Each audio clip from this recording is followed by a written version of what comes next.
Minister of State for Labour and Employment and one of the spokesperson of the All Progressives Congress Presidential Campaign Council, Mr. Festus Keyamo, has called for the arrest of the presidential candidate of Labour Party, Peter Obi, and his running mate, Dati Baba Ahmed, for allegedly making incendiary comments and claims capable of causing an insurrection against the government. Keyamo, in a petition addressed to the Director General of the Department of State Services dated March 23, 2023, called on the secret police to charge Obi and Baba Ahmed to court for their conduct, which it says was akin to incitement and treasonable felony. But the Labour Party Presidential Campaign Council dismissed the allegations against the party's candidates. It accused Keyamo of selfishness, saying he felt content to look the other way when his party and its supporters were making inciting statements in Lagos State during the last elections. Well, let's have a conversation with Labour Party spokesman Nana Kazaure on the petition by the APC's Presidential Campaign Council spokesman Festus Keyamo asking the DSS to arrest Peter Obi and his running mate for treason. Nana Kazaure, thank you so much for joining us on Newsday. Thank you very much for having me. Well, good afternoon. What's your response to this petition by Festus Keyamo asking the DSS to arrest Peter Obi and Dati Baba Ahmed for treason? It's very, very clear that Mr. Keyamo is just trying very hard to deflect from the injuries caused by his party on the democratic process of for Nigeria. And it's sad because he even went as far as saying that we should separate him from his office. We can't separate Festus Keyamo from being spokesperson. We can't separate Festus Keyamo from being a senior advocate. We can't separate him from being a serving minister for Labour and Employment. And the only crime that we have committed is that we have gone to court to challenge the process that INEC went through. What Festus Keyamo forgot to add in his statement was that they should also charge the umpire of INEC to court as well, because we are saying exactly the same thing that INEC said.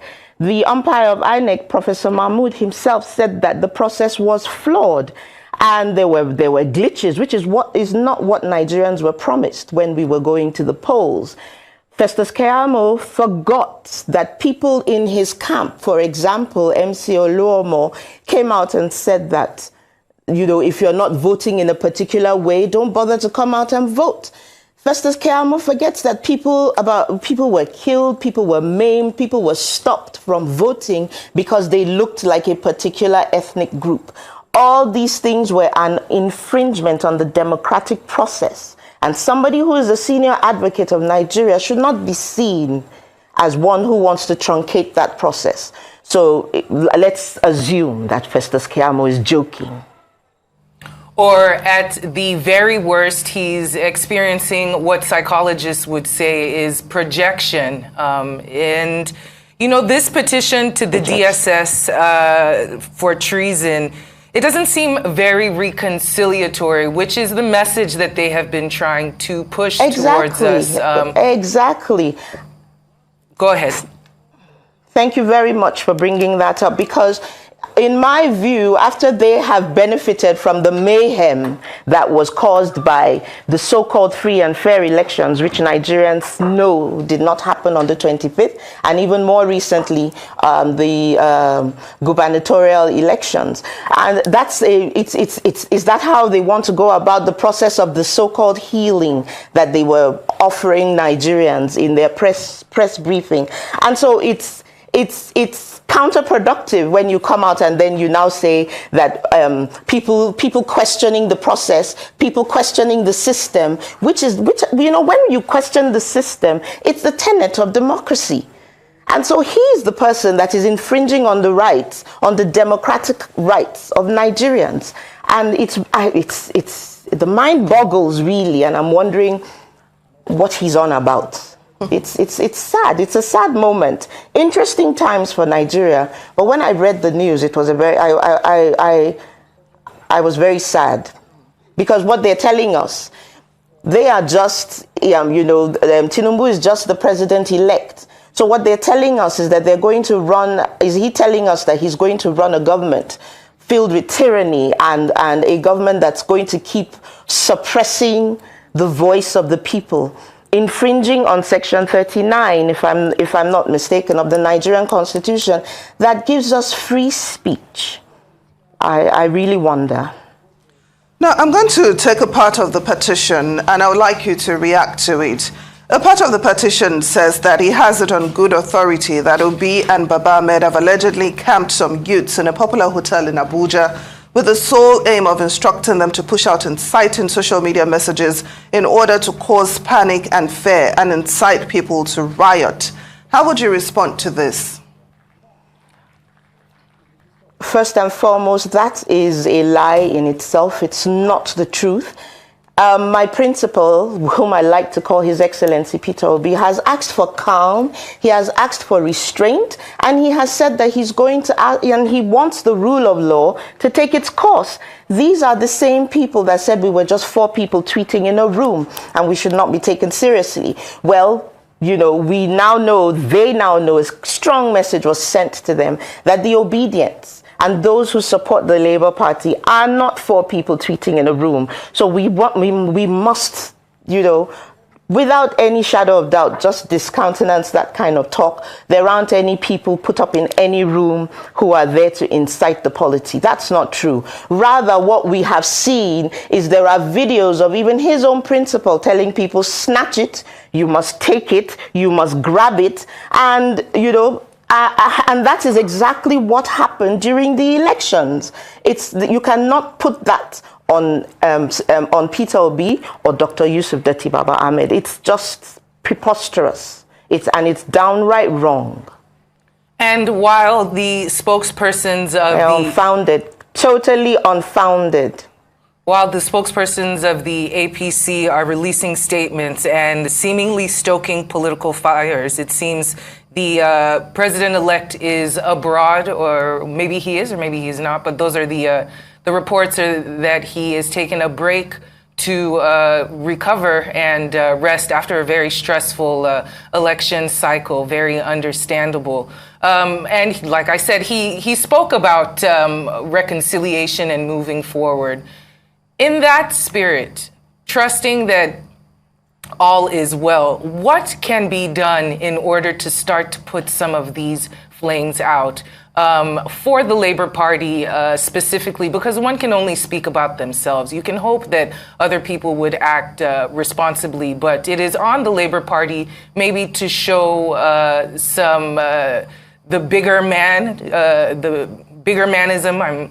I'm at a loss for words now, but what is the Labour Party going to do in order to live up to that and try to be the bigger man in this situation and reduce some of this heat that we're experiencing? We've always been a cut above the rest. And so we're not in, there's nowhere where you saw videos go viral of anybody that supported the Labour Party asking people not to come out to vote, telling people from a particular tribe that live in a particular geographical part of Nigeria, Lagos to be specific. At no point in time did you hear us threaten people or ask people not to come out and exercise what is their fundamental human right. So that in itself speaks for the Labour Party.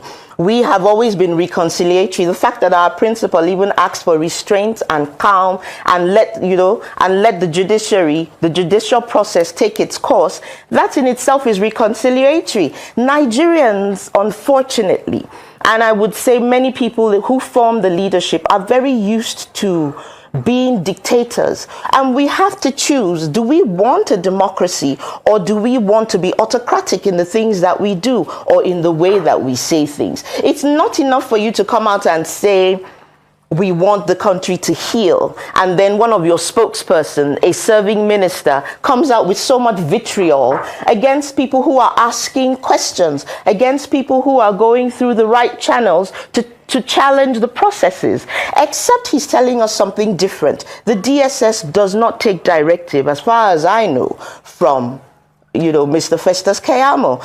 Labour Party is Labour. As our name implies, we are pro the people. We are with the people, and the people are with us. We want better, we want a better quality of life, better healthcare systems.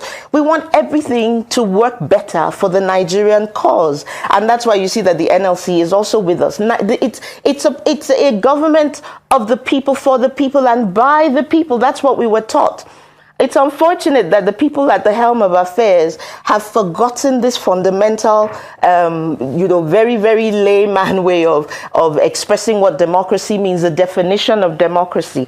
And the Labour Party does not dance to that tune. It is not our way, and we are pro the people. That's why we are in court. That's why we are asking questions. And remember very clearly that during the election cycle, Nigerians said it very clearly that we were running for the highest office through His Excellency Peter Obi, and he can't back down. So we must not forget that Nigerians have become very disenfranchised. Nigerians are hurt. Nigerians are distrustful of the system. And so the Labour Party is now, what we've done is now we've put the judiciary.